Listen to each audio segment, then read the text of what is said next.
Okay. Fire Emblem Three Houses is the next title in the series of summer games hitting the Nintendo Switch that's really working hard to beef up the system's library. As someone who started being a fan of the Fire Emblem series with the release of Fire Emblem Fates, which was 2 mainline games ago, I'm really excited to get a dedicated console Fire Emblem game. When I first picked up my first Fire Emblem game, I was very overwhelmed with the nature of the beast, which is this long-running series that has tons of fans now.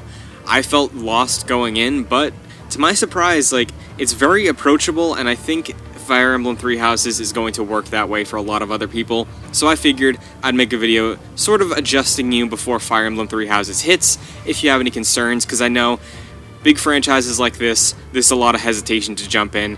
So today we're going to run through a few things that you should probably know before you pick up Fire Emblem Three Houses, and a lot of these work for any Fire Emblem game. First up, Fire Emblem Three Houses is the first console release of a core Fire Emblem game since the release of Path of Radiance and Radiant Dawn on the GameCube and Nintendo Wii. Seeing the evolution from that to this is cool because it seems like they're really trying to elevate the core of those games with the release of Three Houses. Fire Emblem was never successful in the West at all, really, despite the prominence of some of the characters in a certain fighting game, and your cheap friend always picks Roy because they can't fight.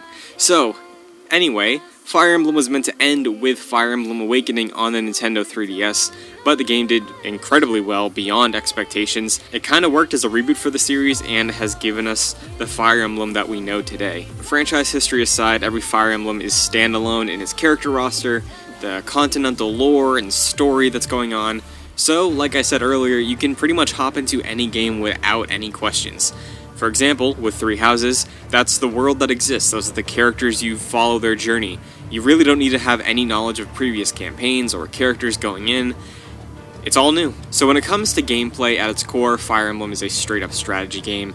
The easiest way I can sell it to you, and the most bare-bones way I've heard it be sold to people that still kind of makes sense, is that it's chess with a story. And it's not fully that, but it's not too far off either. There's a campaign going on, it's an adventure that you follow along with your protagonist and your band of mercenaries that you grow as the story goes on. Each unit has their own class, skills, weaknesses, and you have to optimize them to best fit your needs for whatever the mission goal is in every battle you encounter. Koei Tecmo is assisting Intelligence Systems, the developers of the Fire Emblem series, with the development of Three Houses, so if you can't get super invested or the grid-based system that I just mentioned turns you off, there is a solution for that, because in this version of Fire Emblem, by the press of a button, you can switch to a on-the-ground third-person view. You can move freely on the battlefield in your allotted space that you would have had on the grid anyway. Gives you a much more cinematic view. This is a great solution for newcomers that really can't get into the tactics viewpoint, but are in for the story characters and overall turn-based gameplay. And if something like that appeals to you, Koei Tecmo also put out Fire Emblem Warriors on the Switch and the 3DS, but it's a third-person real-time action game in an original story that brings in a lot of iconic Fire Emblem characters. Most of the playable ones in that game are recent characters, but they do have the iconic ones you know from Smash Bros. One of the more notable features of the Fire Emblem series is the mechanic of Permadeath. The cast of characters you build up throughout the campaign is very charming, unique, they're all distinct, they all have layers, and as time goes on, you get to see more of what makes them tick. But if you run into a battle with one of your favorite units that you just can't wait to see what's next in their own personal story, if you mismanage them, if they die, they're dead for good. A lot of players prefer this option because it causes you to weigh your decisions way more in battle and carefully bring your squad with you, really try to fit out who's best for each scenario, because if they die, like I said, they're gone, so you could either reset or use a limited resource to take a turn back. Maybe you want to rethink that last move you did, but it is an added layer of stress and it adds stakes to the game, which I really appreciate. The upcoming release of Fire Emblem with Three Houses splits its gameplay between third-person exploration of a hub area, which we've seen presented as the monastery, and what we've mentioned already with the turn-based battles. But the third-person exploration is newish to the series. It was implemented with the remake of Fire Emblem Echoes on the 3DS. But this is a full-blown hub. it's a full-blown castle to explore, where you will be doing a lot of interaction with the other characters that you're enlisting, growing, and training for the story. So the intro section of the game takes place with you acting as a professor in a Hogwarts-style military monastery. There's the Black Eagles, the Golden Deer, and the Blue Lions. So after playing for a while and teaching each character from these three houses, you, the player, are going to have to make a decision to align with one of these three houses for the remainder of the campaign. If you do want a head start, I found this very helpful so far.